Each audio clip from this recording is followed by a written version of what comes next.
Hello dear students, welcome back to organise knowledge channel. और आज की जो वीडियो है उसमें डिस्कस करेंगे worksheet number 39 for class 10th, subject English है।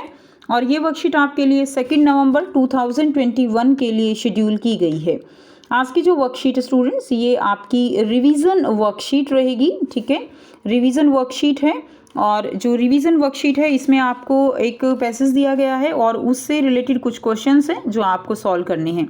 सो वर्कशीट शुरू करने से पहले प्लीज़ चैनल को सब्सक्राइब कर दीजिए, बेल आइकन को प्रेस कर लो ताकि आपको आने वाली वीडियोस की नोटिफिकेशन वो समय से मिल जाए। सो देखिए आज की वर्कशीट में क्या दिया गया है। Read the passage given below and answer the questions that follows. I argue that talking is a student trait and that I would do my best to keep it under control. ठीक है, तो ये Anne Frank जो diary है वहाँ से ये passage लिया गया है। तो I argue that talking as a student trait की स्टूडेंट ट्रेट है and I would do my best कि मैं अपनी बेस्ट कोशिश करूँगी to keep it under control, कि इसको मैं कंट्रोल में रखूँ। But that would never be able to cure myself of the habit since my mother talked as much as I did if not more and that there is not much you can do about inherited traits. तो इसमें जो एने है वो क्या कहती है कि जो यहाँ पर जो टॉक है वो एने फ्रैंक और उसके जो टीचर हैं मिस्टर केसिंग, उनके बीच में ये टॉक है। ठीक है, वो कहती है कि ये जो बोलने वाली जो ट्रेट है ये मुझे मेरी मदर से मिला है, क्योंकि मेरी मदर भी वो बहुत टॉकटिव हैं और जो है क्योंकि ये इनहेरिटेड ट्रेट है तो इसमें मैं ज़्यादा कुछ नहीं कर सकती। ठीक है, तो इस तरह की बातें यहाँ पर होती हैं। आपको यहाँ पर कुछ क्वेश्चन दिए गए हैं। ए दिया गया है who is arguing and with whom in these lines, कि कौन आर्ग्यू कर रहा है और किसके साथ। Option A Nelson Mandela, FWD Klerk, and B है Anne Frank, mister Keesing, C Lencho post master, and D है मैडी पैगी। तो इसमें सही आंसर आपका बी हो जाएगा, एने फ्रैंक मिस्टर कैसिंग। ठीक है, बी देखिए इसका, select the most appropriate option for first and second. First है she argued that talking is a student trait. ठीक है, she argue that talking is a student trait. And second दिया गया है she kept quite in the class. तो इसमें आपको बताना है कि फर्स्ट जो है वो क्या है, फॉल्स है। एंड इसमें रहेगा she argue that talking is student trait, और सेकंड है she kept quite in the class. तो देखिए ये क्या है, एक दूसरे के एक तरह से क्या है, ये ऑपोजिट है। ए दिया गया है फर्स्ट इज फॉल्स है, सेकंड ट्रू है, ये नहीं है। बी दिया गया है first further the meaning of B, ऐसा भी नहीं है।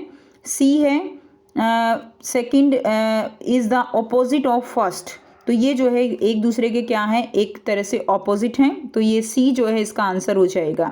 क्लियर है, तो ऑप्शन ए का आंसर आपका बी रहेगा, बी का आंसर आपका सी रहेगा। नेक्स्ट देखिए क्वेश्चन नंबर 2 है why was Wanda Petronski treated differently at school. Wanda Petronski जो है वो she treated differently at school. Why? Option A, Vanda lived in Boggins Height and had a strange funny name. And B दिया गया है she wore a shabby blue dress and her feet were caked with mud. उसके जो पैर हैं वो कीचड़ में धसे हुए होते थे। ठीक है, बॉगिन्स हाइट्स पे वो रहती थी। ये भी ठीक है, ये भी ठीक है। She said that she had 100 dresses lined up in her cupboard. बिल्कुल ठीक है, वो ऐसा बोलती थी। ऑल ऑफ द अबव, तो ये बिल्कुल ठीक रहेगा, डी जो है आपका सही आंसर है।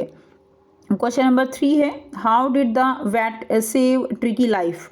ठीक है, उसकी ट्रिकी की जो लाइफ थी वो कैसे बचाई गई थी। By taking him to the hospital, उसको हॉस्पिटल ले जाया गया।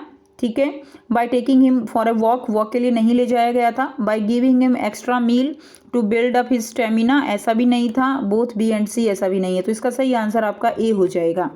सेकंड का आंसर डी रहेगा, थर्ड का आंसर आपका ए रहेगा। क्वेश्चन नंबर 4 है how did Hari Singh know that Anil had forgive him. ठीक है, हरी सिंह ने कैसे जानता था कि जो अनिल है वो उसको माफ़ जो है कर दिया था। सो ऑप्शन ए इसमें दिया गया है Anil gave him 50 rupees note and promise to pay him regularly. B दिया गया है Anil would start teaching him how to write sentences. And C है neither A nor B, and D है बोथ ए एंड बी। तो इसमें सही answer आपका both A and B रहेगा। फोर्थ का आंसर आपका डी रहेगा।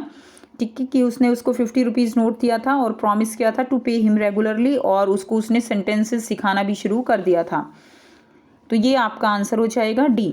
नेक्स्ट देखिए क्वेश्चन नंबर 5 आपको दिया गया है identify the most likely tone of the poet in these lines to say that for destruction ice is also great. ठीक है, तो मोस्ट लाइकली टोन जो है जो पोइट की है इन लाइन्स में वो आपको यहाँ पर बतानी है। देखिए, ए है सार्कास्टिक यानी एक तरह से व्यंग्य किया गया है, बी सीरियस है, सी अम्यूज्ड है, डी सेलिब्रेटरी है। तो इसमें एक तरह से क्या था, ये व्यंग्य किया गया था कि डिस्ट्रक्शन, अगर दोबारा विनाश होना है, डिस्ट्रक्शन होना है, तो आइस जो है वो ग्रेट है।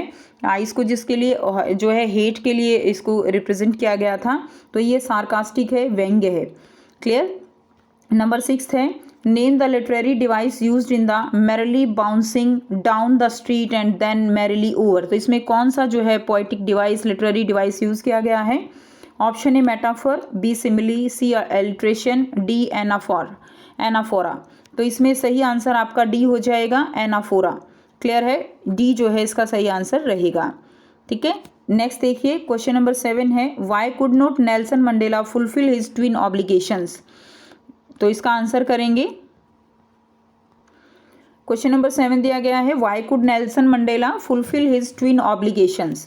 सो according to Nelson Mandela the twin obligations of a man are the one. उसके दो जो है ऑब्लिगेशन क्या होंगे, क्लियर क्या होने चाहिए? तो एक तो ऑब्लिगेशन होता है अपनी फैमिली की तरफ, and another obligation are towards the community, अपने कंट्री, अपनी कम्युनिटी की तरफ एक ऑब्लिगेशन होता है, and its people for his country. He could not fulfill his twin obligation because only a civil society one can fulfill these obligations but not in a ruled country like Africa। ठीक है, कि एक civil society में ये obligations complete हो सकते हैं, हम अपने कंट्री के प्रति, अपने जो फैमिली है उसके रिगार्ड कर सकते हैं, लेकिन एक रूल्ड जो कंट्री है लाइक अफ्रीका, इस तरह के कंट्री में ये ऑब्लिगेशंस कंप्लीट नहीं हो सकते, और इसीलिए वो अपने ट्विन ऑब्लिगेशंस को कंप्लीट नहीं कर पाया। ठीक है, तो ये थी स्टूडेंट्स आपकी आज की इंग्लिश की वर्कशीट। आई होप सभी स्टूडेंट्स को ये वर्कशीट क्लियर है। रिवीजन वर्कशीट है ये आपकी, आपका सिलेबस ऑलरेडी कंप्लीट जो है लगभग हो चुका है, तो रिवीजन वर्कशीट है जो आपके लिए काफ़ी इंपॉर्टेंट रहेंगी। अगर आप बच्चों को वीडियो अच्छी लगती हैं तो प्लीज़ लाइक कर दीजिए, शेयर कर दीजिए और चैनल को सब्सक्राइब कर लीजिए। And thanks for watching students. मिलते हैं नेक्स्ट वीडियो में एक जो है नेक्स्ट वर्कशीट के साथ। Take care, bye bye.